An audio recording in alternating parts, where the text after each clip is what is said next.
Security alarms go off everywhere in a dimly lit corridor. It looks futuristic, like something out of a science facility. There are people running. A young boy is being chased by unknown enemies. Dressed in a skin-tight suit mirroring the night sky, the Star Boy calls for reinforcements. His pursuers, however, are unrelenting, firing what appear to be explosive shots at him. They miss narrowly each time. There is frantic activity at the control center. Saturn Girl and Brainiac know the headquarters have been breached. The Legion of Superheroes is under attack. Starboy barely manages to enter the center before they seal the door. They are here for the time ship. Saturn Girl can sense their intentions. In a last-ditch effort, Brainiac runs to the spherical time machine. He knows the three of them won't be able to stave off the attack. He needs to set up a trap before they get their hands on the machine. Starboy and Saturn Girl are the last lines of defense. They will go to any extent to buy some time for Brainiac.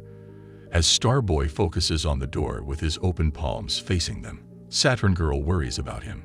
She knows he is in dire need of his medications. Her psychic powers are extremely sharp, but the superhero will not have any of it. He needs all his might to hold the door against the onslaught from the other side, but it is of no use. With one deafening explosion, the door is blown to bits. Standing there are three menacing figures. One looks like a metallic war machine wielding a humongous axe, and the other is a cyborg. The largest one is their leader, and he has just demolished the barrier gate with barely any effort. The simple order comes quickly. They need to be killed. The cyborg and the axe wielder get to work immediately, and though Starboy does put up a fight, the combined force of the three intruders proves to be too much. They make a dash for the time machine and throw away Brainiac in one swift motion. The defenders can't do anything but watch as they prepare to disappear right before their eyes. On second thought, maybe there is something they can do. In a surprise move that would define his destiny, Starboy dives forward and latches onto the time machine right before it vanishes. The expansive nothingness of outer space is broken by a loud bang. The time machine carrying the hijackers appears, and so does Starboy. The ferocity of the bang throws him off the vehicle, but he is quick to recover. The sphere is now hurling toward a planet. It's Earth. It falls faster and faster toward the surface and appears like a glowing red ball in the sky. It gets bigger as it approaches, and people on the streets stop to stare at it in confusion. Before they know what it is, boom! The time machine crashes in with all its might right in front of a little boy. But when the dust clears, the boy is safe. Crouching in front of him is Superman holding the gigantic opaque ball. The attackers have crashed into Metropolis, the home of the Justice League. In some other corner of the city, Starboy, or Arthur as he was named at birth, finds himself at a loss without his medication. He needs them desperately. He needs to remember who he is, where he is from, and what he is doing here. Without the drug, there isn't much he can do to stop his memory from being wiped out. He walks into a pharmacy, but they have never heard of the medication he is talking about. Starboy soon realizes it is the 21st century. He is in a completely different era, a complete misfit here. It's not long before he attracts attention and finds himself in grave trouble. Jessica Cruz wakes up with a start. She was having the nightmare again. Encountering a crime scene while on a trek, which led to the eventual death of her friends and her own brush with death, has scared her severely. Her anxiety keeps acting up time and again. Though her therapist asks her to be patient with it, Jessica is quite at the end of her wits and ready to give up. Yet there is another thing bothering her: the Green Lantern ring in her backpack. The Justice often uses it to call on her. Jessica ignores these calls. She can barely take care of herself, let alone be a hero.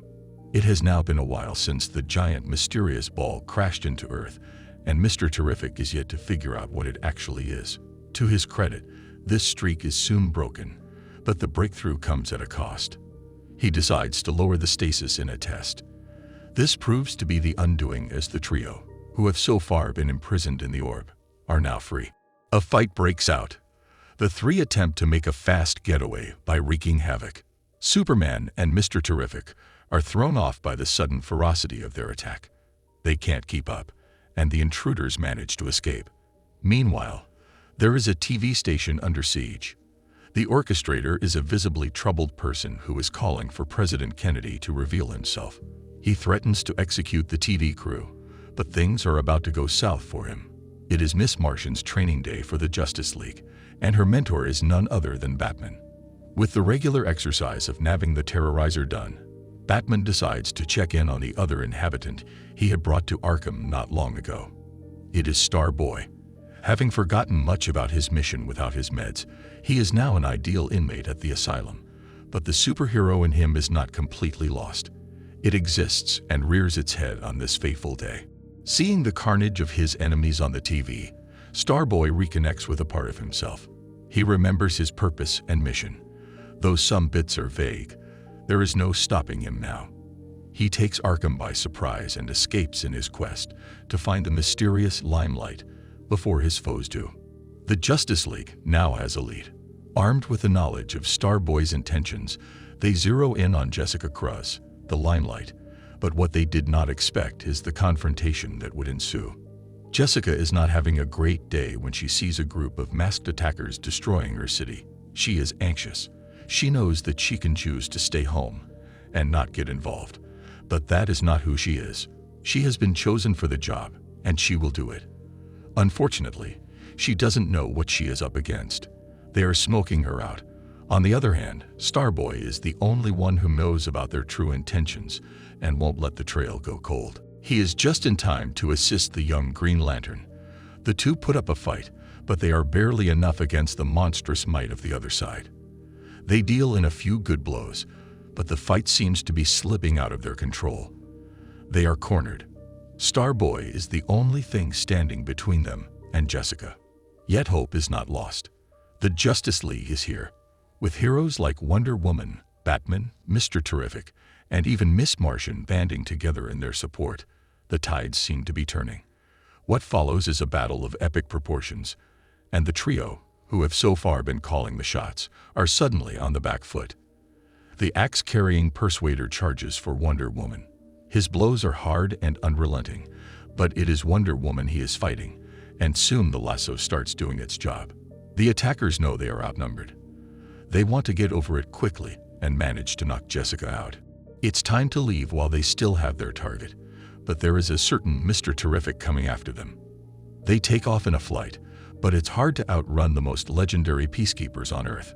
Soon enough, Tharok the cyborg gets hit and leaves Jessica in a freefall. Unconscious, the reluctant hero speeds towards the Earth. Her aides can't get to her.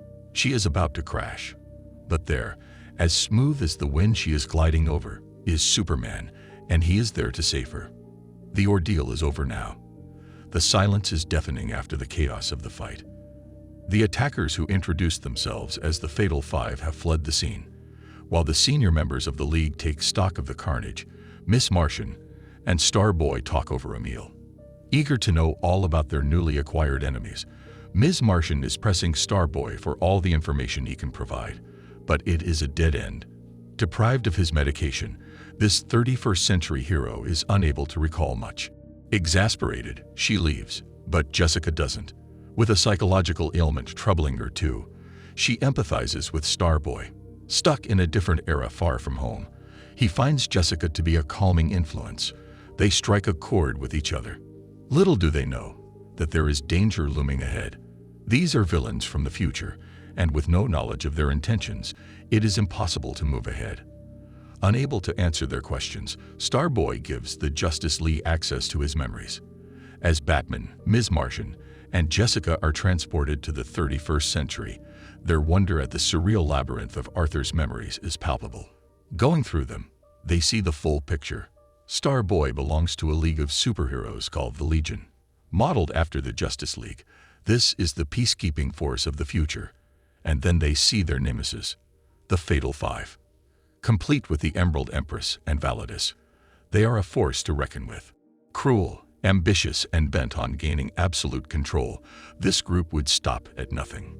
It was only when they faced major defeat and Empress and Validus were captured and imprisoned in the Green Lantern prison that the rest of them went into hiding. The question arises, why are they here now? There is no time to strategize. This foe will stop at nothing. Mono has planted bombs all across the city. The mass destruction is unspeakable and unending. Their only demand is full custody of Jessica. As the Justice League scrambles to handle the situation, Jessica has a realization. She needs to surrender. This war needs to stop. She cannot let this monstrosity go on. The young hero takes the leap. She walks into the enemy's den to surrender, but soon realizes why they need her so badly. They are here to free the Empress, and to breach the Green Lantern prison, they need a Green Lantern to let them in. Forced to betray her kind, Jessica leads the way into the prison. Sooner than expected, the defenses fall to the might of the Five. The guards of the prison fight for their lives, and Jessica herself goes above and beyond the call of duty, but they fail. Freed from captivity, Empress and Validus prove to be even more dangerous. After the battle, they leave Jessica to die despite their promise not to harm her. Jessica lies there weak, hurt, and too worn out to continue. The other Green Lantern guards that fought the intruders are buried in the rubble. Jessica herself has a foot stuck under debris. She is drained and on the verge of giving up. But then something flips in her. The otherwise unsure girl finds an incredible determination bubbling up inside her. She will not give up. She will not let evil go unpunished. Jessica rises to the occasion magnificently, and with the last drop of might she can muster, she makes her way out and rescues the fallen guards. The work is tiring, and she is at her limits, but she only allows herself to go home when she is finally finished. The mission is not over yet. Stuck in captivity, Empress has come up with a plan. The Green Lantern base is the home to the most amount of energy in the galaxy, and anybody who harnesses it can defeat all else. The very idea of power has the potential to corrupt, but the promise of unmatched domination was calling to Empress. She was possessed by the idea of it. Newly freed from her captors, she leads the way to the energy center, and her eye soaks up all of it. She is now the most powerful person in the galaxy, but that is not enough for her. While her associates would have liked to say the mission was complete and go home, Empress proves to be the scheming mastermind of the group that otherwise relies mostly on muscle. She wants nothing less than absolute domination. And to do that, she wants to destroy the sun. Without the sun, the planets around it would be devoid of life, and there would be no Justice League and no superhero groups to challenge her. The plan is perfect, and there is no stopping her now. On the other side of the events, the Justice League realizes that Jessica is missing. The only feasible possibility is that the Fatal Five her, but how do they get to them? With their mission over, they will now try to go back to their era. In an attempt to be one step ahead of the Fives, the Justice League shows up at their base only to realize they have been beaten in the race. The adversaries are already here, and they have to fight it out. With Batman single-handedly taking on Mono and Superman dealing with Validus, things go rather well, but then the tables turn. Faced with the immense power of the Eye, the Justice League is on its knees. They can do nothing but watch as Empress tends up the Eye to blow the sun apart. The protectors are helpless. By some stroke of luck, help arrives. It is Jessica, or rather the Green Lantern in all its glory. Having finally realized her full potential, Jessica decimates the Fatal Five's defenses and brings down the entire base on them. The enemies may be gone, but the danger remains. The sun is about to blow up and kill off all humanity. Superman flies up. He has no time to spare. Jessica prepares to go after him, but something stops her. Starboy is there, and he wants to come too. As much of an unuseful misfit he may have been until now, there is something about his plea that Jessica can't say no to. Superman knows he has to stop the Eye, but the head start proves to be too much. He is flying too close to the sun, but he cannot reach it. The Man of Steel fails. The Eye does its job. It pumps energy into the sun until it starts to break up. He is blown away by the impact. Jessica and Starboy see the sun as it unravels. They have to do something, so Starboy does the unthinkable. The sun cannot be bound. It needs to be pulled together, and Starboy will do it at the cost of his life. This is his destiny. He is a hero. Later at Arthur's funeral, the Justice League is assembled around the headstone as Jessica reads out a few lines. The 31st century heroes have come to pay their respects to their friend. Ms. Martian is granted membership to the League. Amid all this, Jessica finally finds herself. She is the Green Lantern.